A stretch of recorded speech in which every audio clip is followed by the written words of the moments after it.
کہ اس ملک کی تقدیر منصفانہ، غیر جانبدارانہ اور شفاف انتخابات سے جڑی ہے۔ ہر جماعت کو کامل آزادی کے ساتھ ان انتخابات میں حصہ لینے کے لیے یکساں مواقع فراہم ہونے چاہیے۔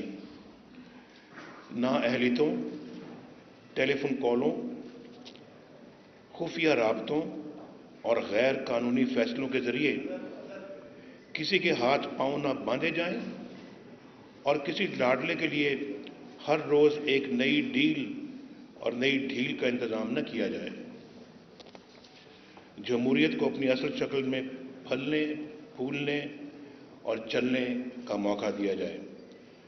جن لوگوں کا نامہ اعمال عوامی خدمت اور تعمیر و ترقی کے کاموں سے خالی ہے، جو صرف جھوٹ، بہتان، الزامات اور دھرنوں کی سیاست کرتے ہیں اور جنہیں عوام الیکشنوں میں بار بار مسترد کر چکے ہیں، انہیں تھپکی دے کر قوم پر مسلط کرنے کے منصوبے نہ بنائے جائیں۔ پاکستان کے عوام باشعور ہیں، وہ اپنا اچھا اور برا بخوبی سمجھتے ہیں۔ انہیں اپنا فیصلہ کرنے دیں، ان کی رائے اور ان کے ووٹ کے تقدس کو پامال نہ کریں۔ اور میں یہاں یہ بھی کہنا چاہتا ہوں کہ اگر پردے کے پیچھے کی یہ کارروائیاں نہ رکی تو میں یہیں اسلام آباد میں سارے ثبوت اور سارے شواہد قوم کے سامنے رکھ دوں گا۔ گزشتہ 4 سالوں کی کہانی بھی سناؤں گا اور بتاؤں گا کہ یہاں کیا کچھ ہوتا رہا ہے۔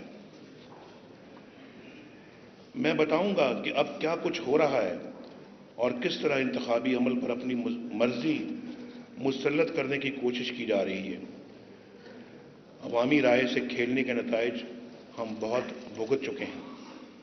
اب جمہوریت کو سچی اور کھری جمہوریت رہنے دیا جائے۔ اسے اپنی خواہشوں کا غلام نہ بنائیں۔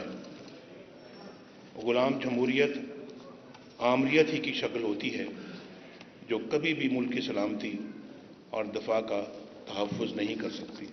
بہت بہت شکریہ۔